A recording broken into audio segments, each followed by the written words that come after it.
Talagang hindi matatanggap ng Janine fans na sobrang sikat at successful na si Kim Chiu. At higit sa lahat na bihag na ng aktres ang isang Paolo Avellino.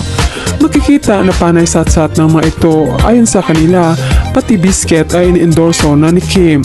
Lalo nang gagalaiti ang mga ito dahil si Kim ang napili ng Tanduay Ram bilang bagong Calendar Girl 2025. Hindi naman nakapagtimpi ang Kim Pao fans at rumesbak ito sa pahayag nila. Shout out sa mga fan ni Janine, masyado niyong minamaliit si Kemi dahil wala daw siya pang international na in-endorso. Ano po yan?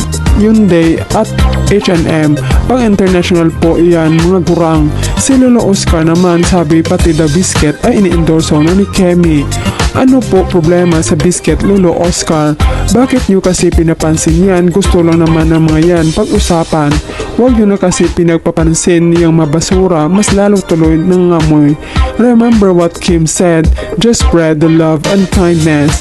Biscuit pero si Ann, Kim, Jong and Darren milyones bayad sa kanila na TF to endorse that new biscuits of Marquez. Iyon ay dulit ni Akla, walang bayad, mga pull out lang to post para kinimi lifestyle and afford ang mga luxury brands na mamahalin. Si Ann kasama kasi i-Lester lang kinuha at ang una yan feeling close naman sa mga artista kasi nga for the content. Talaga nagko-comment si Oyabang ano naman ang endorsement ni Jay na international. Baka influencer lang, wala pa yan bayad. Hala sila meron bang endorsement? Biscuit lang yon pero ang laki ng talent fee. Sila meron ba? Kahit lambanog ang i-endorse nila, ayaw pa siguro silang kunin.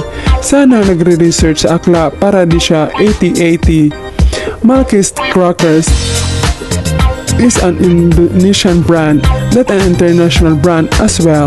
Syempre, Lester lang yung nasa radar nila.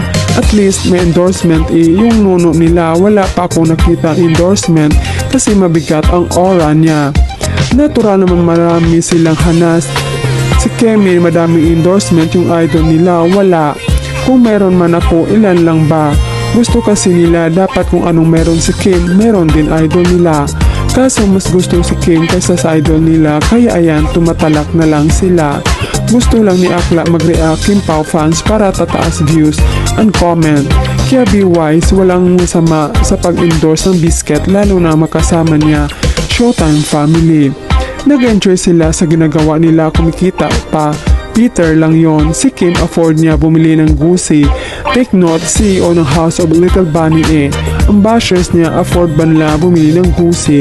Kaloka yung idol niyo, ayon ginagaya na look at style ng original ni Mrs. Rosales. Kung pwede wag na lang pansinin, wag bigyang halaga yung mga sinasabi nila. Kasi gusto lang nila mapag-usapan kaya laging ikinakabit si Kemi para mapansin sila. I-dead mga miss, please, sayang oras, obvious na clout chasers to desperate move. Added blessings ulit sa Kim Pao dahil sa bashing nila. Di na nagtanda, let's remain calm and focus sa ganaps ng Kim Pao. Inis ako but I don't want to stoop down to them. Thank you po. Noon pa man sinabi na ni Paolo Avellino sa kanyang mga tagahanga na brush it off, ignore and never engage sa mga bashers.